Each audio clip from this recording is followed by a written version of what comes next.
Behind Octopizzo's polished brand is a relentless hustler whose methods of protecting his image have sometimes raised eyebrows. Octopizzo has had his share of rap beefs, but unlike most, he's tend to spill beyond the music. From allegedly cornering rivals with hired muscle to starting fights, today we're diving into Octopizzo's bold and aggressive responses to those who dare challenge his reputation. Starting with Kayvo Kforce. In 2021, Octopizzo showed up at his office in Kibera, allegedly trying to intimidate him. Why you come to look for me with a weapon? The move came after Kayvo announced plans to drop a diss track in response to remarks Octopizzo made about him on a podcast. Mwenye alikuwa anasema anatoka Kibera mpaka sasa bado sijaibuy hiyo stuff. Una doubt Kayvo anatoka Kibera? Yeah, wapi? Atuonyeshe nyumba yake, jirani yake, boy alimwona kigrow huko.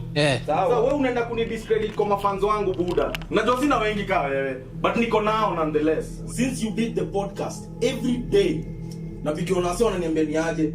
Yaani umeshinda ukitupima manze, wewe unajifanya mpaka buda uko na songa hapo na kufollow. Mimi sijali je wasana ni follow, mimi sijaligi je follow. Mimi na do. Believe it or not, Kayvo and Octopizzo were once friends, sharing the stage in Octopizzo's early career, even collaborating on the track Voices of Kibera. In a secretly recorded video of the confrontation, Octopizzo claimed his comments were a reaction to years of subliminal shots from Kayvo, though he couldn't provide solid proof. But at least one detail appears to hold some truth. Wacha nikwambie one example. Time ya breeder, hadi ulipost ati sasa Octo anatembea na magova anaenda kwa nyumba za wase. Hiyo sikuambiwa. Iko wapi hiyo post? Ni video, ilikuwa kwa video ulirekodi hivi. Nasikia uko Nairobi niggas is snitching, man. What's going on? What's going on? Why you talking to the cops, man?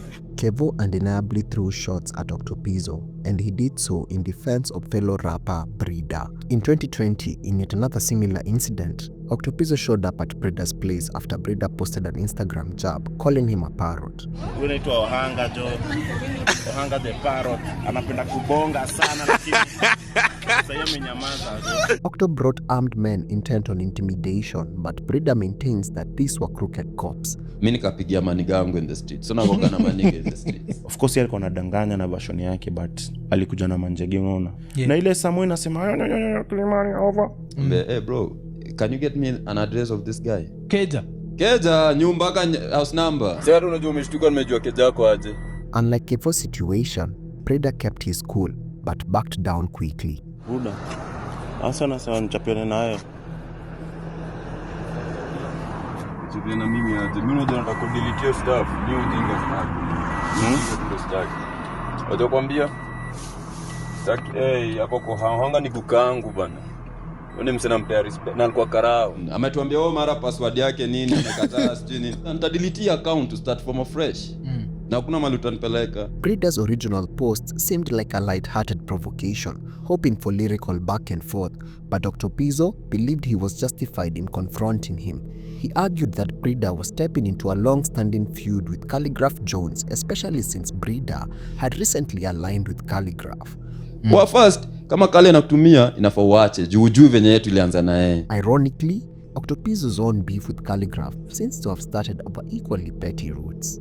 He's a guy with a temper, akona temper, unajua. Both Khaligraph and Octopizzo started out in the underground scene, sharpening their skills through freestyle sessions and rap battles. The very first encounter was actually on stage, facing off against each other. Mimi niko napenda tu kurap.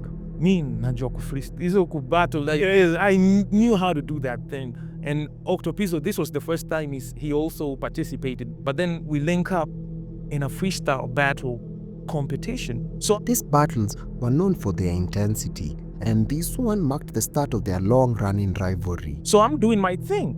I kill it on the first round, the first round in his spit, and then it's his time to come back. I mean, he's trying to respond, he's trying to diss me on stage, but the reaction from the crowd is one thing. People are like, then people start booing, you know? Ooh. When his lyrical comebacks didn't land, Octopizzo allegedly turned to intimidation, confronting audience members who booed him. he gets very mad on stage. I think there was a guy who was like, no. Kuna boy mwingine sio alisema nini hapo hivyo chini. Akashuka stage. Mimi nikashuka. He's like, he wants to confront this guy. Nikamkane. And he's prevented by the security, of course. Nikarudi stage. And now he gets back on stage. Kali won the battle.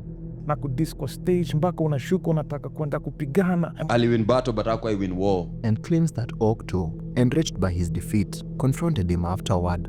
And he was unajua amekasirika, mimi nikisema hii pesa isitoke hapa inaweza kosa kutoka. So I'm like ni yangu niko like amido yangu naona mimi kanikijina ndo unajua. Despite his efforts to intimidate critics, none of them has stayed silent. Kayvo Kforce went ahead and dropped his diss track.